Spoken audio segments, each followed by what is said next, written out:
This week on CarDadBill, we have a 2021 Lexus RX 350 F Sport.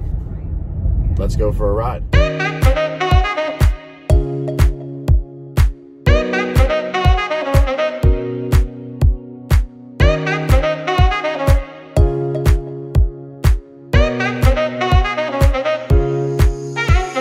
CarDadBill here again. We are standing outside the Lexus RX 350 F Sport. Let's take a walk around the outside and see what's up. All right, guys, let's start on the outside here. And let's start on the side. Let's change it up a little bit. So, super streamlined, goes all the way to the back. Quick moving lines, fairly aggressive front end, black wheels. F Sport gets you the black wheels, all this black trim, all this sort of like a dark stainless steel kind of look to it that wraps around the front.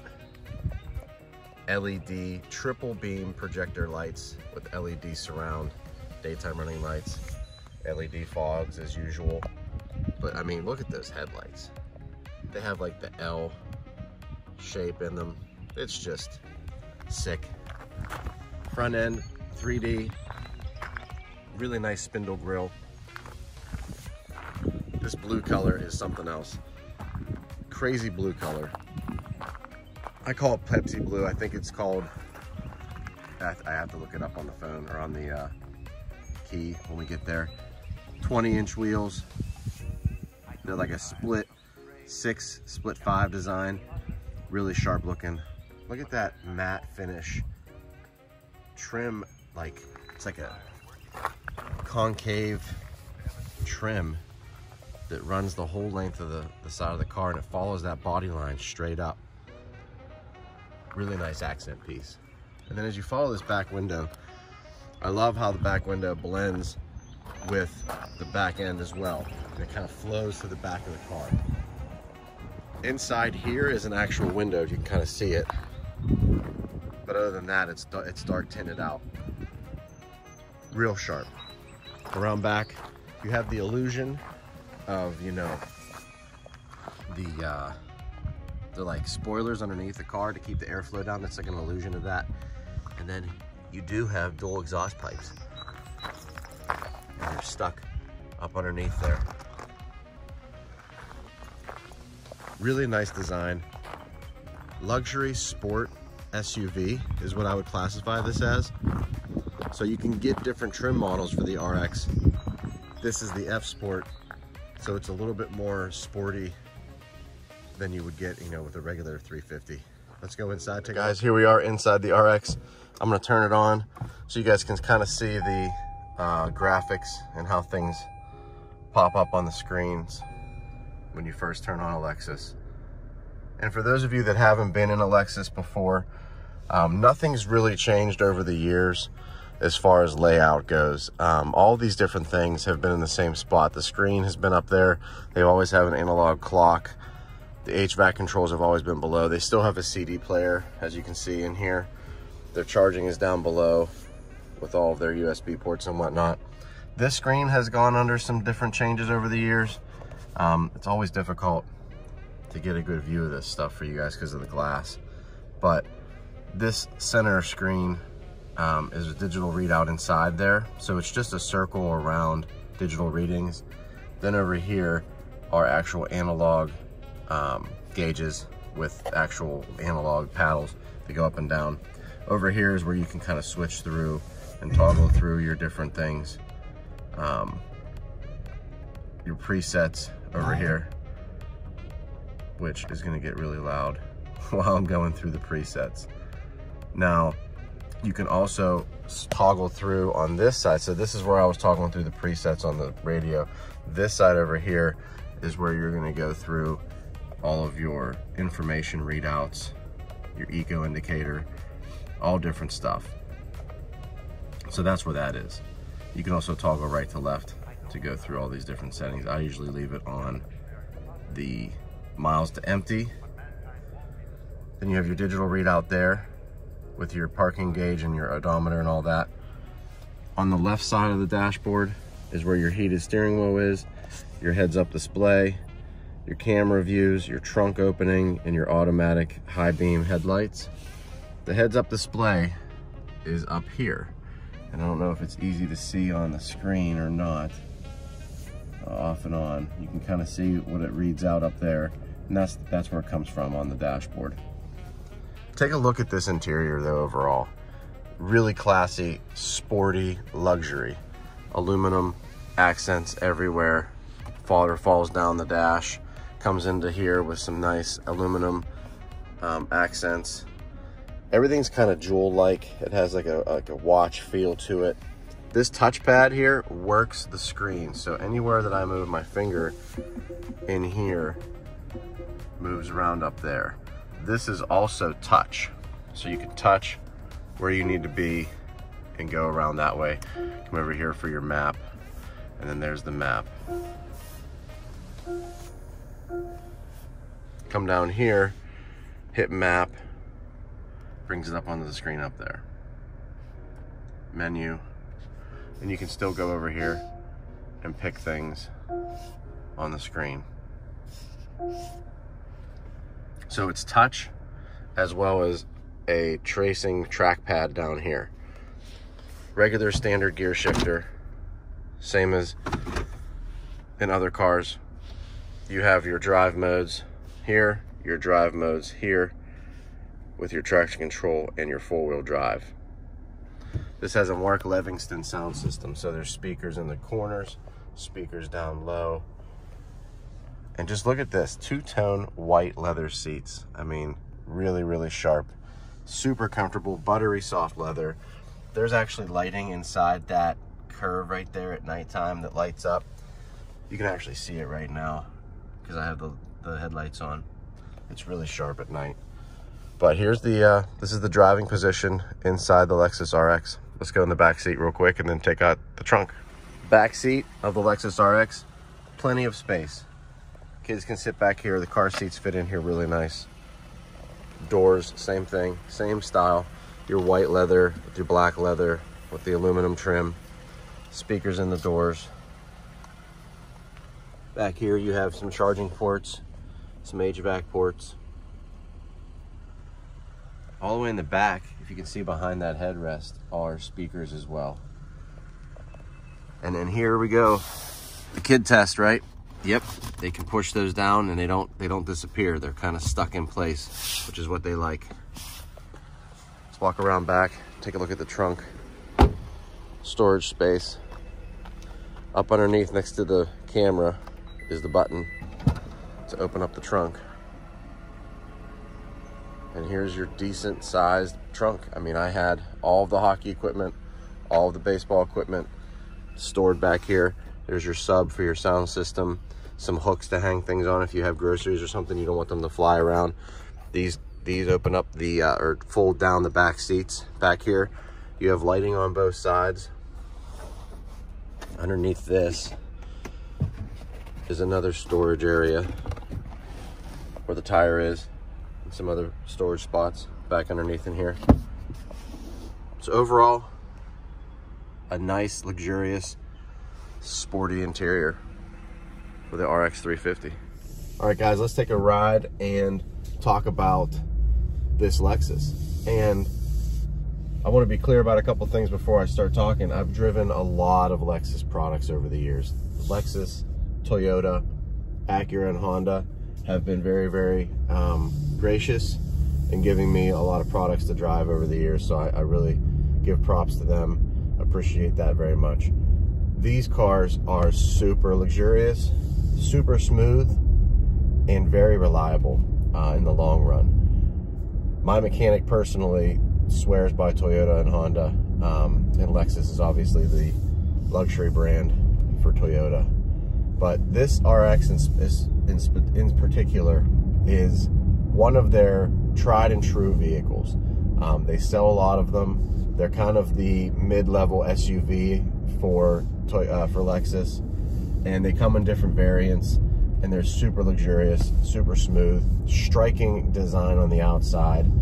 And I guess the overwhelming feeling of a Lexus RX is smooth. It's not loud, it's not boisterous, It's not aggressive. It has aggressive design, but it's not aggressive as in, you know, the driving characteristics. Driving down the road right now, it's just butter smooth. It's responsive. It's comfortable. It's quiet. It's a really, really nice place to be. And when you think Lexus, I mean, at least when I think Lexus, I think smooth, quiet, and responsive. I don't think about overly crazy price ranges. I don't think about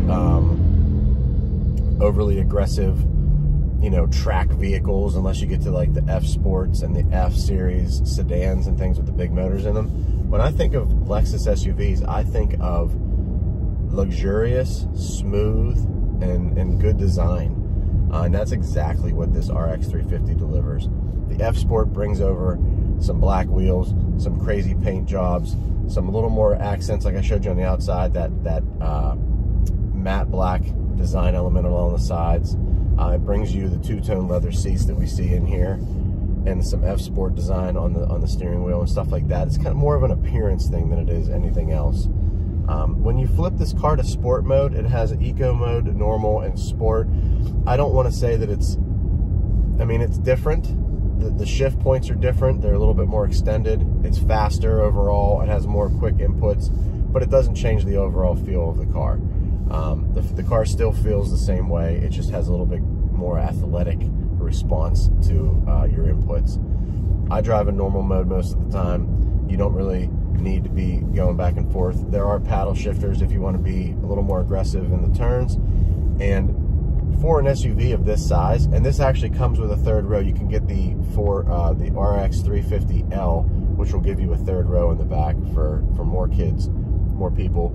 And this SUV handles extremely well for its size.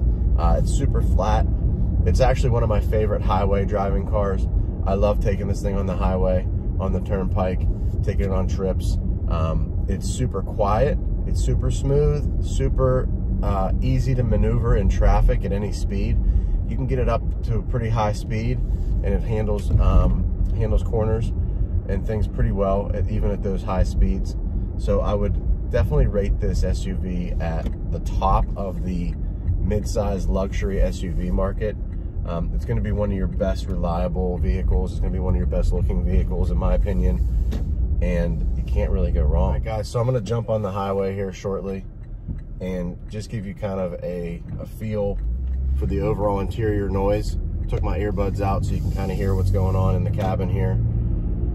I do want to stress a couple things. The pros and cons of this vehicle. The pros being the get what you pay for aspect of this Lexus. I mean, it is top end, it's luxurious, it's stylish, it commands a presence when you show up places with it. Being the CarDadBill, I have so many different cars over the years, and I've shown up places in different vehicles, and people perceive you differently based on the vehicle you're driving. Let's be honest. You show up in a Lexus, people think you're successful, people think you have money, people think this and that. You show up in a different vehicle of, you know, that's not a Lexus, and it stays true. But regardless, this car definitely gives you what you pay for. It's reliable. It has a strong V6 engine in it. It's got all-wheel drive. It's got enough room in the back for kids, for adults. You can fit car seats, you can fit stuff in the back. It's a well-rounded SUV in that regard. A couple things that I don't really like about the Lexus are some of the old features on the dash, like the CD player. I haven't used a CD player in at least a decade, maybe even more than that.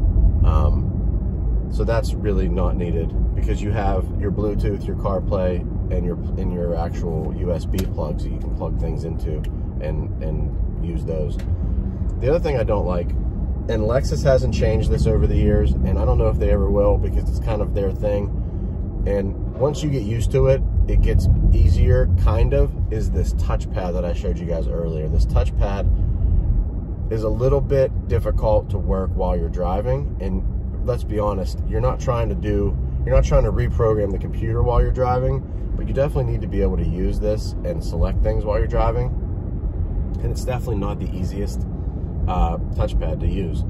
And I've actually had friends and relatives that have had Lexus products over the years, and they've all said the same thing, like, even though they've had it for a long time, they don't like it. And that's just product of, you know, having the car for that long. They don't like it. Now, in the past at Lexus vehicles, you couldn't use the touchscreen. There wasn't a touchscreen, it was just the pad. Now that's a touchscreen, it makes it a little bit easier to kind of make your selections and things like that. But it's definitely different, and it's definitely just it's just a quibble with the car. It's not necessarily anything wrong with it by any means. I do like the dedicated buttons everywhere, and I love the style of Lexus. I've always liked the style of Lexus. I thought Lexus sedans growing up were one of the best, you know, sedans out there, and these new ones ring true as well. Now I'm gonna hop on the highway here and let you guys hear. Number one, I'll put it in sport mode so you guys can hear the motor and how it shifts. And I'm gonna be going uphill. So as soon as I put it in sport mode, my throttle response picked up big time. And you can hear it.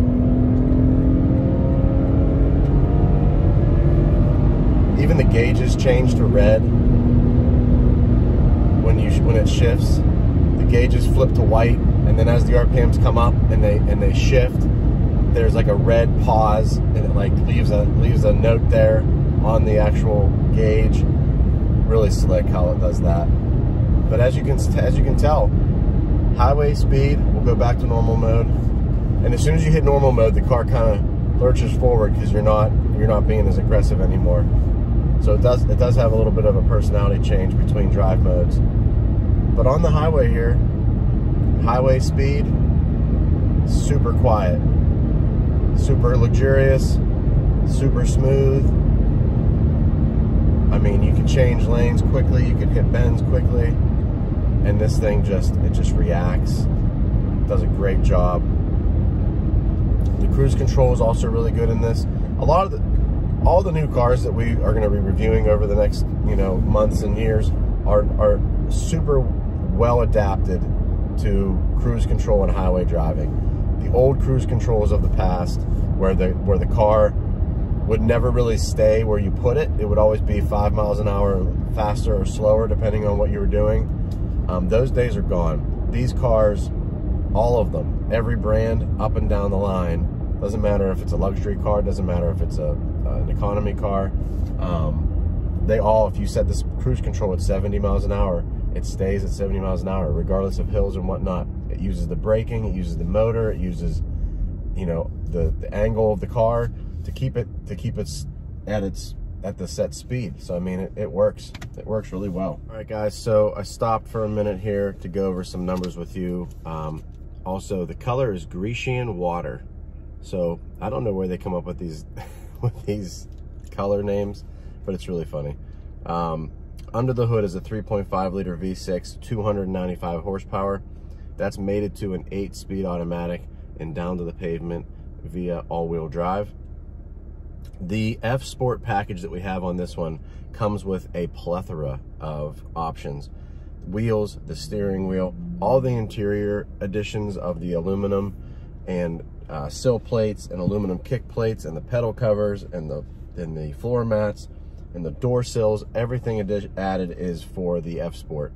Also, the larger screen, it comes with a 12.5-inch screen with the F Sport model, and the sound system, the Mark Livingston sound system, is also an addition to that price. They average the mile per gallon at 22 average. I'm actually getting right around 19 miles per gallon. Let me double check that with the computer system here. So yeah, I'm actually getting 18.5 miles per gallon average. That's pretty heavy pedal, so I don't know if it could probably get better if I use highway a little bit more than I did, but that's what I'm getting right now, real time, 18.5 miles per gallon. The MSRP for this model is $49,950 with all the additions, the F Sport, the Mark Livingston sound system, and the wheels and all that stuff. Bumps that price actually way up there. It's $61,355 after everything's said and done with the F Sport. So that's where we're at with the F Sport, RX350 F Sport.